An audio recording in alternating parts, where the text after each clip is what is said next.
I'm Marilyn Priel. Welcome to The Better Part. Our guests for this program are an ambitious couple.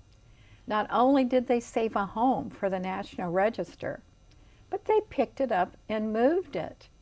Stay tuned to hear of their laborious and fun adventure.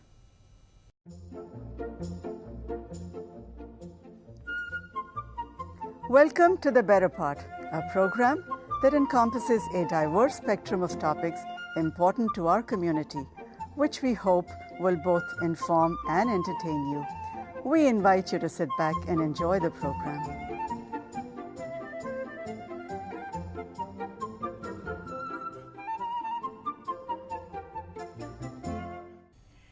Joanna Hertz has been the City of Campbell's Citizen of the Year, twice president of Campbell's Country Women's Club, board member of Campbell Historic Preservation for 20 years, Santa Clara County Historical Commissioner for 8 years, and is a member of the Daughters of the American Revolution.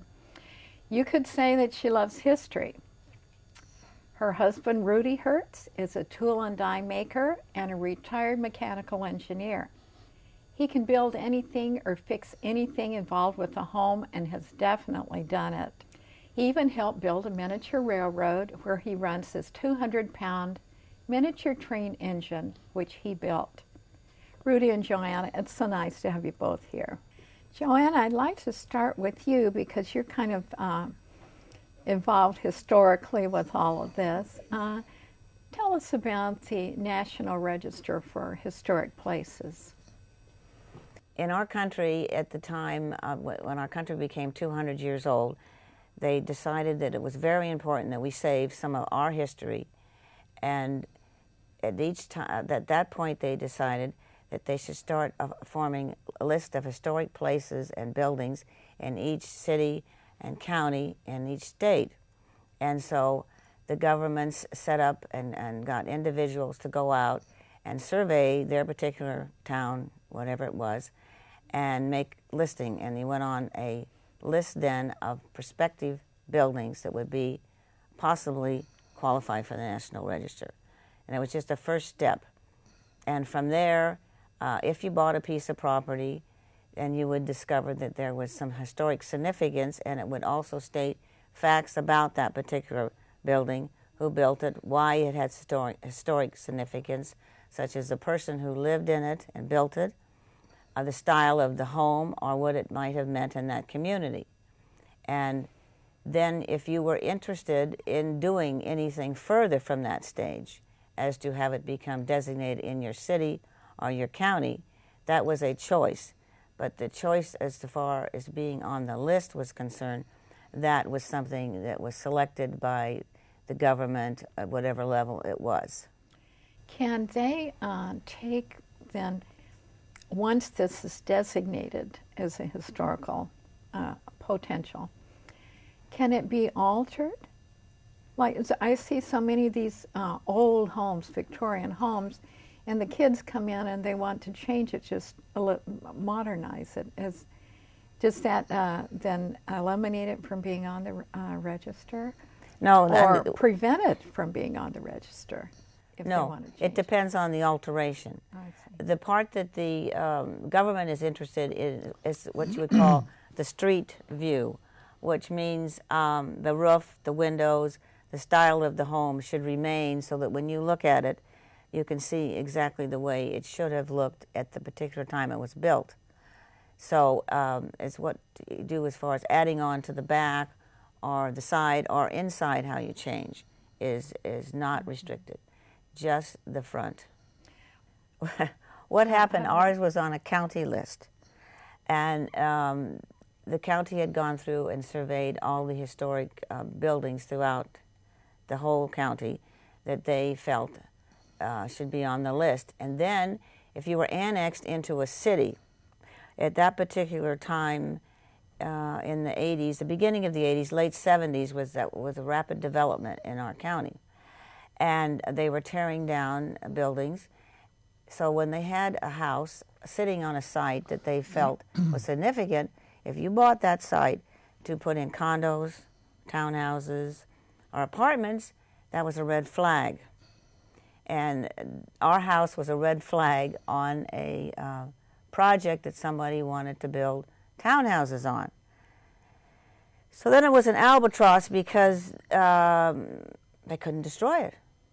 And a letter came from the county to the city of Campbell stating that there had to be a public meeting and all of this to discuss it. So then it became, can we get rid of this building? And what came to us was, if we would buy a lot that was facing on another street. This particular piece of property ran from Bascom Avenue through to White Oaks Road. It was 3 acres, a strip between 2 streets. And you could only build townhouses on Bascom Avenue, but you couldn't go all the way through to White Oaks Road. So they had 2 R1 lots. And we could have the house free if we moved the house to one of the lots. So did you hear about this you happened to attend the meeting and you heard about this, or how did you know that there was this free house Well, available? we were involved with the first group that were interested in doing the townhouses. And I was one of those women who would read magazines about saving, old houses and what you could do with them. I think it's from probably reading too many, House and Garden House magazines. and Garden magazines. Okay. And I had seen this house. Actually, I had seen this house once before when we were looking at an apartment building next door to it when it was there. And it was all covered with vines, with these creeping Virginia vines were coming up the roof and choking this house. And I saw it above some trees. And I thought, what a lovely, lovely old house. And it was all very much alone. Never did I dream one day I would drive down a driveway and have the possibility to move and save that old house. Well, Rudy. Yes. So she drug you into this? Absolutely. Absolutely. Tell us your end of this, your portion. Well, Joanna had spotted this house long before we had any interest in it. And she told me what a wonderful house it was and how artistic it was and how it was just so wonderful. And it was wasted because it was on this 3-acre parcel hidden in a lot of trees and you could barely see it. Later on, probably a year later, we were investors in a group that was developing that particular parcel of land. And the Planning Commission in the city of Campbell said, well, you have to save that old house. You can't knock it down. And my investor friends were all very unhappy and talking about hiring lawyers. And Joanna started getting excited about the house. And she said, why don't we take that house over? And I said, impossible. But she kept persisting, and it did work out reasonably well. The investors were delighted to get rid of it. And it turned out that I had built lots of things in my life, boats, cars, motorcycles, and airplanes, and I'm just a builder. And I'd always wanted to build a house. At that time, I was in my early 50s, and I said, gee, it's now or never. And it's easier to remodel a house than to build one. So we went ahead with the investment. We bought the house, we bought the land, and the house was a gift. I started... now, in order to purchase it, did you have to sign any type of agreements that you would maintain the character of the house and the exterior? Was that part of the deal? That was pretty much controlled by the Planning Commission in the city. Okay, so, but not the National Register at this time? No, not at all at that time. But that was not a problem because I had my wife controlling it, and she was much stricter than the Planning Commission. And once we got started on it, I treated it like a historic car. I tried to do and use materials and techniques that were appropriate to the day that it was built. And it's probably one of the few around that has gone to that length. But there are others. We are definitely not the only one. Now, you actually then, you bought the property, you actually then kept the house on the same lot, but relocated the house. Did you turn it around? That is correct. To And we face turned it around a 180 different degrees. street and pulled it across these 3 acres to the other side. Heavily wooded 3 acres. We had to cut down a number of trees to do it. It was an orchard. And It's a two-story house. it's a And it had a two-story little house. cellar. That is so correct. you had to move all that intact. It was hard to move the tell cellar. us about We have to leave tell that us- We had to behind. leave the But I've been in your house, and I know there's a little door. There's Yeah. a little stair that leads down We, into a little storeroom. We You call built that that. our wine cellar. But you did move this two-story house. So tell us all about how all that Oh, happened. moving two-story houses is difficult because if you go on the street with a two-story house, you have to move wires. The PG&E is very expensive. They don't move wires as a gift. They charge a great deal for it. And it's generally considered that to move a two-story house is economically unfeasible. But Especially such an old, yours is 1929 era, it's 28, plaster. yeah, plaster. after World War I. Yeah, afterwards. So we rationalized going through the orchard would save us a lot of money. Then I discovered we didn't have to get a bond to move it because if you, under normal circumstances, if you move a house on public streets, you have to post a bond in case the house falls on the street and blocks traffic. And there are a lot of requirements that are very expensive, and we were able to avoid all of those requirements. Then I got real excited in the deal because I thought economically it made very good sense, and it turns out that it did. And it was probably the most entertaining project that I ever took on because of the neighborhood interest and participation in the project. So you didn't have any watchdogs coming out to make sure that you were doing it historically or anything. They don't do that. The Campbell, yes, the Campbell building they inspector did. Yes, we did have made yeah. regular trips, but Joanna used her charm, and she always had coffee and treats for him when he came by, and he was very, very helpful. I see. Not only was he tolerant of some of the ancient building practices that I used, but he made many very valuable suggestions. Also, the landscaping. Didn't you have to? I remember hearing something. You were saying something recently about having to dig up all the landscaping and bring it with you to keep it true to what the original owner had. Well, some of that, there's 2 points. It isn't a total requirement, but what the city of Campbell said at that point, they wanted us to landscape it the way it was originally. And we dug up and saved a lot of plants because if you remember in 1980, we were going through a crisis of unemployment, high interest rate, and we were not able to sell our house and have an abundant supply of money to do this project that we had intended. So we were also being thrifty as well as being correct. So we were digging up plants to save that we were going to put there to make it the same. And we had old chicken and orchard it would have been involved before, and we had buckets, big orchard buckets. And we must have had 40 of them, and we dug up and planted plants in them. And one time during this process, somebody came in and stole all our plants, and they probably ended up in a flea market somewhere, and we didn't get them. So the number of plants that we had originally planned on transplanting was limited.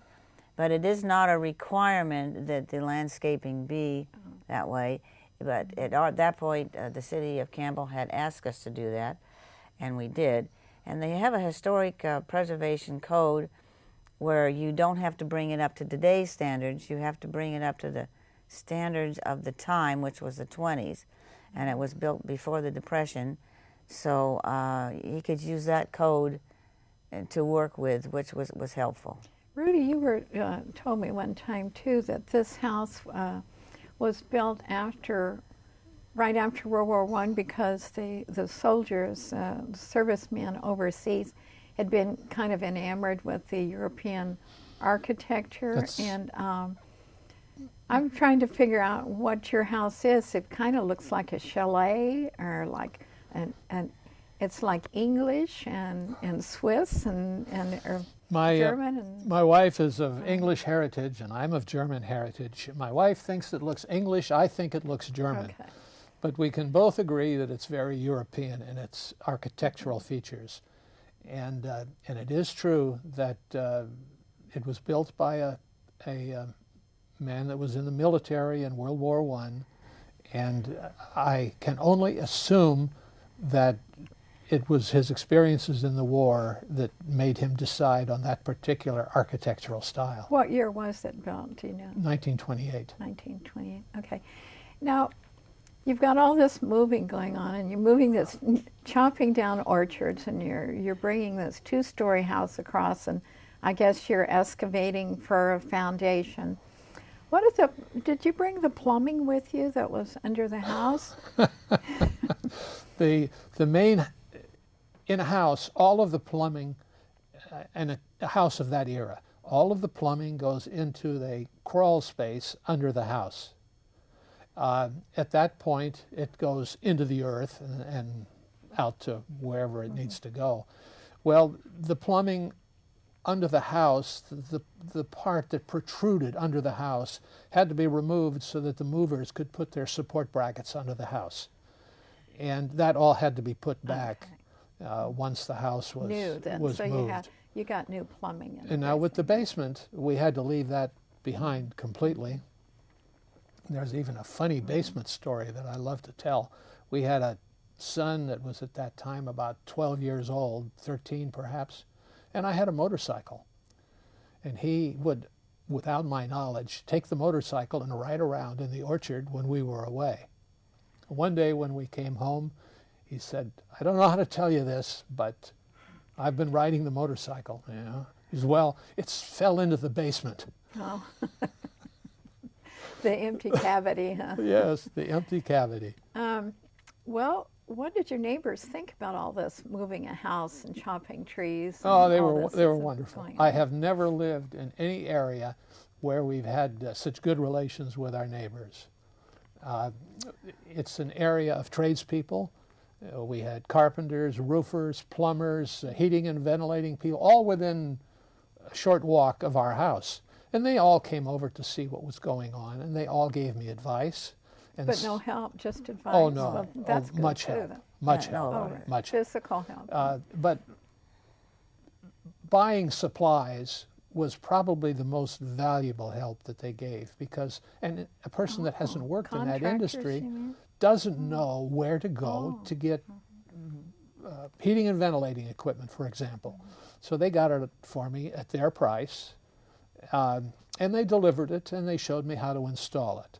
And that includes both the heating system and the air conditioning system. Well, I think you were very fortunate there then, and I'm sure you reciprocated many times. You probably baked a lot of cookies. And Yeah. Joanna was wonderful with entertaining neighbors. We would have progress barbecues where some milestone would happen, the plumbing would be hooked up, or the patio had been cast, and we would invite all the neighbors over, and they would come, and we would drink wine and beer and some delicious nice thing time. that Joanna would prepare. Well, now, did you have to adhere? I think you said you only had to be true to the front of the house, but so with the interior, then you could do anything you wanted with the interior. You did not have to keep it in the same period, but you actually did.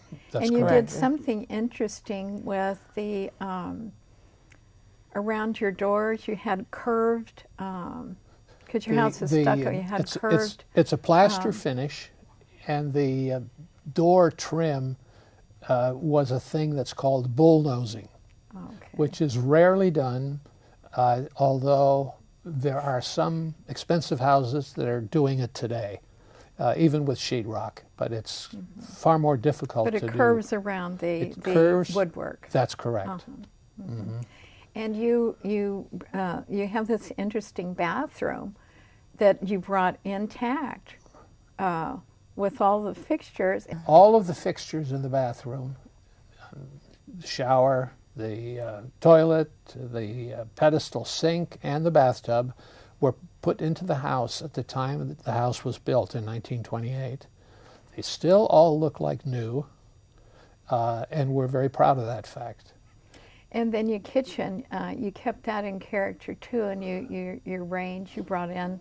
It's not from 1928, but it looks as though it is. So it's just a charming house, and I enjoyed a tour going through it. It was like when you step into your house, it's like walking into a small museum.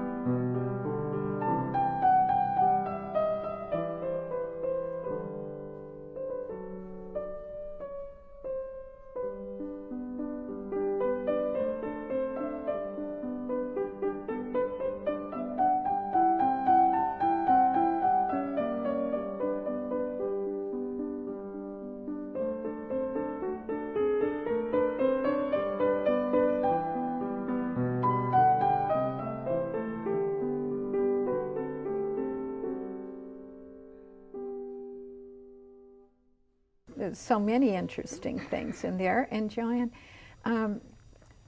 talking about the historical things there in Campbell, you were responsible, along with your women's group, weren't you, or through your ladies' group, of getting the water tower in Campbell there. It's kind of a landmark. Did you get that designated as a historical landmark for Campbell? Well, what that basically, well, see, you have to go back to when I was on the county, when I was not only a county commissioner as well as on the Preservation Board of Campbell. We went through first the Ainslie House move, which in order to move the Ainslie House, which was built in the same period, to become the house in this, our museum in the center of Campbell, it needed money. And we wanted to get a grant from the county, which we did get, and I was on a commissioner to help get that grant for the county to our city.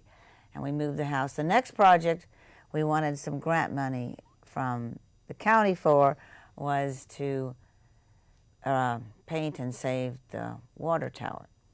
Now, there is something with grant money from the county. It has to be a public park when they give money that's open. So that's part of why, if you'll notice, the water tower has a little park under it. And that has now a little teeny county park right there where that water tower is. And you can go sit in there and look up at the water tower. Now, they, at the time, you know, it was painted differently than it is today. This was a few years back. But, you know, it's always very difficult to get funds, the cities and all, to get funds for their projects. And you have to meet criteria. Mm-hmm.